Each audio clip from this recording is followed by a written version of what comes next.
Media మిత్రులకు నమస్కారాలు। ఈరోజు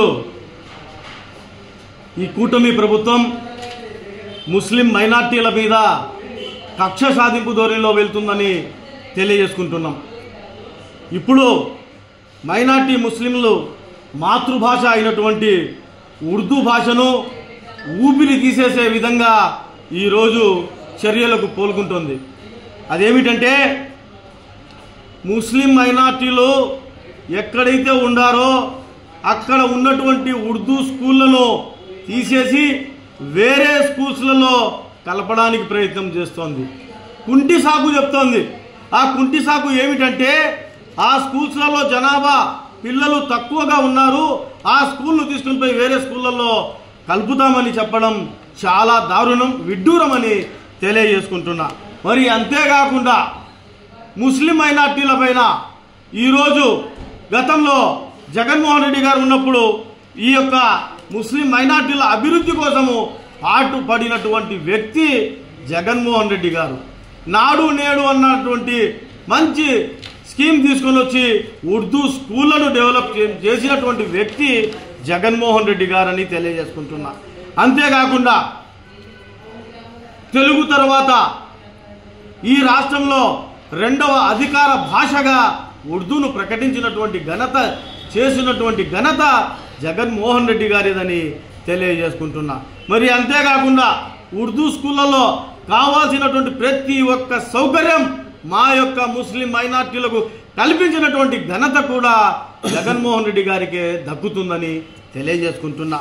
మరి అంతేకాదు ఒక పక్క ఉర్దూ మరో పక్క ఇంగ్లీష్ ఉండే విధంగా టెక్స్ట్ బుక్కులను కూడా తయారు చేసి ఇచ్చినటువంటి ఘనత జగన్మోహన్ రెడ్డి గారిదని తెలియజేసుకుంటున్నా।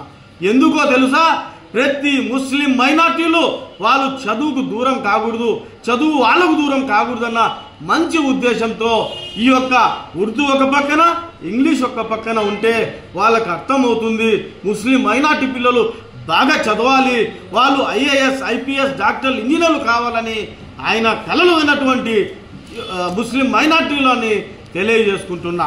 మరి అంతేకాదు ఈ కూటమి ప్రభుత్వం ఇప్పుడు జీవో నెంబర్ 117 116ను రద్దు చేసి కొత్తగా ఒక జీవోను పుట్టిస్తున్నది ఏమి తీసుకొని వచ్చి ఈ యొక్క ఉర్దూ భాషపై వేటు వేసేదానికి చూస్తుందని తెలియజేసుకుంటున్నా। మరి అంతేకాదు దీనివలన రాష్ట్రంలో 1390 పాఠశాలలు స్కూళ్ళు మూతబడే ప్రమాదం ఉందని తెలియజేసుకుంటున్నా। మరి అంతేకాకుండా ముస్లిం మైనార్టీ పిల్లలు చదువుకు దూరం అవుతారు, వాళ్ళు అక్షర రాని వాళ్ళు అవుతారు, ఉర్దూ భాష ఈ రాష్ట్రంలోనే కాదు ఎక్కడ లేకుండా పోయే విధంగా ఈ కూటమి ప్రభుత్వం కక్ష సాధింపు ధోరణిలో పోతుందని తెలియజేసుకుంటున్నా। అంతేకాకుండా మాతృభాష కొనసాగకపోతే ఉర్దూ స్కూళ్ళు కొనసాగకపోతే తప్పకుండా వైఎస్ఆర్ కాంగ్రెస్ పార్టీ పక్షాన మేము పోరాటం చేస్తామని తెలియజేసుకుంటున్నా। అంతేకాకుండా కడప జిల్లాలో ప్రాథమిక స్కూల్స్ 101, ప్రాథమిక ఉన్నత పాఠశాల ఉన్నత స్కూళ్ళు 30, ఉన్నత స్కూళ్ళు 25, మొత్తం కలిపి 156 స్కూళ్ళు కడపలో ఉన్నాయి, కడప జిల్లాలో। మరి అంతేకాకుండా కడప పట్టణానికి కడప నగరాన్ని విషయానికి వస్తే ప్రైమరీ స్కూళ్ళు 13, యూపీ స్కూళ్ళు 5, హై స్కూళ్ళు 4 ఉన్నాయని తెలియజేసుకుంటున్నా। ఇవన్నీ మైనార్టీల మీద ఈ కూటమి ప్రభుత్వం, మైనార్టీ ముస్లింల మీద ఈ కూటమి ప్రభుత్వం ఏదో చిన్న సాకు చెప్పి దాన్ని తరలించడానికి ప్రయత్నిస్తే మేము ఒప్పుకోం। తప్పకుండా ఎక్కడి స్కూళ్ళు అక్కడనే ఉండాలి। స్కూళ్ళు జనాభా తక్కువ ఉన్నా కూడా, జనాభా పిల్లలు తక్కువ ఉన్నా కూడా జగన్మోహన్ రెడ్డి గారు ఆ స్కూళ్ళను కొనసాగించారే కానీ మీలాగా ముస్లింల మీద కక్ష సాధింపు చేయలేదు। ముస్లింల అభివృద్ధి నా అభివృద్ధి అని చేసినటువంటి జగన్మోహన్ రెడ్డి గారు ఎక్కడా, మీరెక్కడా అని తెలియజేసుకుంటున్నాం। ఎప్పటికైనా యా స్కూల్ యాడుందో అదే ఉండాలా, వేరే స్కూల్లో కలిపితే మేము ఒప్పుకోమని ఈ విధంగా వైఎస్ఆర్ కాంగ్రెస్ పార్టీ హెచ్చరిస్తున్నాం. మనకు అందరికీ తెలిసిన విషయం ఏమంటే, మన రాష్ట్రం కలిసి ఉన్నప్పుడు ఆనాడు కూడా రెండో భాషగా ఉర్దూను ప్రకటించడం జరిగింది. ఆ తర్వాత మన రాష్ట్రానికి విడదీసినప్పుడు 2014 మొట్టమొదటిసారిగా ముఖ్యమంత్రిగా నారా చంద్రబాబు నాయుడు గారు రావడం జరిగింది. 2014 నుంచి 2019 వరకు ఏ రోజు కూడా ఉర్దూ భాషను గౌరవించడం కానీ ఉర్దూ భాషను రెండో భాషగా ప్రకటించడం కానీ చేయలేదు. అదేవిధంగా ఈరోజు 2019లో అధికారం వచ్చిన అప్పటి గౌరవ ముఖ్యమంత్రి వైఎస్ జగన్మోహన్ రెడ్డి గారు, మా అధినాయకుడు ఉర్దూ భాషను రెండో భాషగా ప్రకటించడం. రెండో భాషగా ప్రకటించడమే కాకుండా నాడు నేడు స్కీమ్లో ఉర్దూ స్కూళ్లను ఎంతో అభివృద్ధి చేయడం జరిగింది. నిజంగా ఒకసారి ఆలోచన చేస్తే ఏ భాష అయినా తన మాతృభాష, ఆ మాతృభాషను దెబ్బతీయాలనే ఉద్దేశంతో ఆ మాతృభాషను దెబ్బతీస్తే ఆ ముస్లింలు కూడా, ఆ భాష మాట్లాడే ముస్లింలు కూడా తీసే ఆలోచనతో చంద్రబాబు నాయుడు కూటమి ప్రభుత్వం ముందుకు పోతుంది. దయచేసి ఈ కూటమి ప్రభుత్వానికి ఒకటే విజ్ఞప్తి చేస్తున్నాం, ఎటువంటి పరిస్థితుల్లో ఉర్దూ స్కూళ్లను తీయకూడదు. అటువంటి పరిస్థితి ఏర్పడితే ఖచ్చితంగా వైఎస్ఆర్ కాంగ్రెస్ పార్టీ తరఫున మేమంతా టీచర్స్తో కానీ ఆ స్కూల్ వాళ్ళతో కానీ కలిసి పోరాటం చేస్తామని తెలియజేసుకుంటున్నాం. అస్సలాము అలైకుం రహమతుల్లాహి వబరకాతుహు. ఆంధ్రప్రదేశ్ ముస్లిమ్స్లందరూ మేలుకొనవలేను. ఎందుకంటే ఇప్పుడు వాట్సాప్ గవర్నర్ అనేటువంటి ఒక వెబ్సైట్ను తీసుకొస్తున్నారు. దాంట్లో తెలుగు, ఇంగ్లీష్తో పాటు ఇతర రాష్ట్రాలైనటువంటి తమిళనాడు, తమిళము, కన్నడము, ఒరియా పెట్టి ఉన్నారు.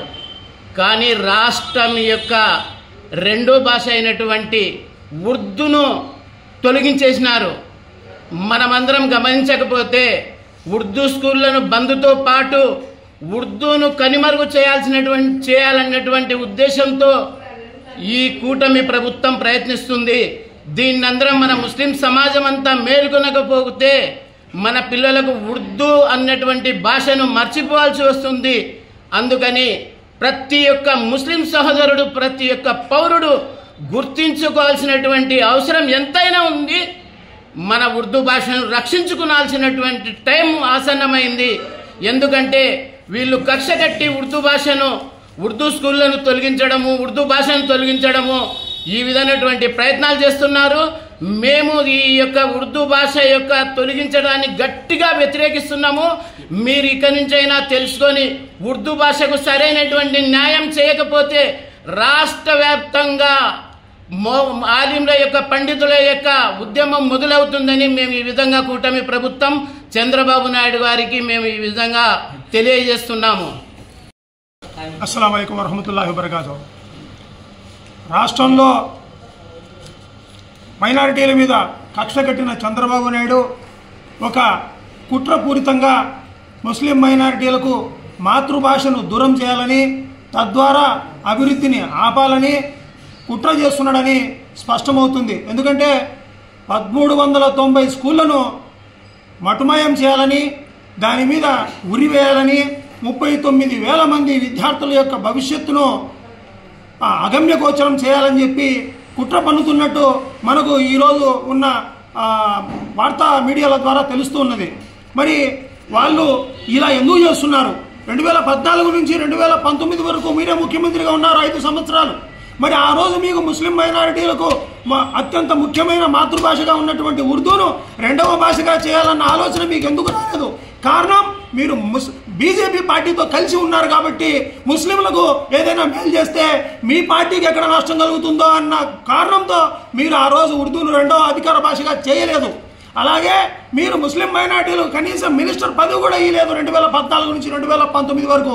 కానీ 2019 నుంచి 2024 వరకు ముఖ్యమంత్రిగా ఉన్న జగన్మోహన్ రెడ్డి గారు ముస్లిం మైనార్టీలకు అత్యధిక ప్రాధాన్యత ఇస్తూ, వారి మాతృభాషకు అత్యధిక ప్రాధాన్యత ఇస్తూ, వాళ్ళ స్కూళ్ళ విషయంలో అయితేనేమి, వాళ్ళ భాష విషయంలో అయితేనేమి, ప్రతి విషయంలో కూడా ఎంతో జాగ్రత్తలు తీసుకున్నారు. వారి యొక్క అభివృద్ధికి అన్ని విధాల ప్రయత్నాలు చేశారు. వాటిని మీరు చూసి ఉండొచ్చు.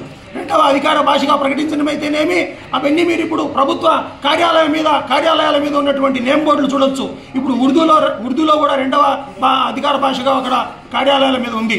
ఇదంతా ఎందుకు చేస్తున్నాడు చంద్రబాబు నాయుడు అనేది మనం ఆ కుట్రను పసిగట్టాలి. సరే, ఈ స్కూల్ మూసేయాలనుకుంటున్నాడు, పిల్లలకు చదువు దూరం చేయాలనుకుంటున్నాడు, మైనార్టీల అభివృద్ధికి దూరం చేయాలనుకుంటున్నాడు, భాషను ఎందుకు దూరం చేయాలనుకుంటున్నాడు అంటే ఈ కుట్ర వెనుకల ఉన్నటువంటి ఈ చర్యల వెనుక ఉన్నటువంటి కుట్రను మనం పసిగట్టాల్సిన అవసరం ఉందని చెప్పి మన మైనార్టీ సమాజానికి నేను తెలియజేస్తున్నాను. ఎందుకంటే ఎప్పుడైతే ఒక మాతృభాష అనేది ఆ సమాజం నుంచి దూరం అవుతుందో ఆ సమాజం విద్యకు దూరం అవుతుంది. మీరు వేరే ఏ భాషలో నేర్చుకున్నా మాతృభాషలో నేర్చుకున్నంత స్పష్టంగా నీకు అర్థం కాదు.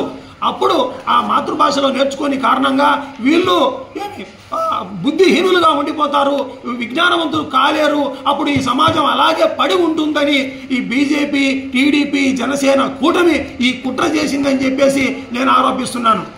అంత కాకపోతే మీరు భాష మీద దాడి చేయాల్సిన అవసరం లేదు, మైనార్టీల మీద దాడి చేయాల్సిన అవసరం లేదు.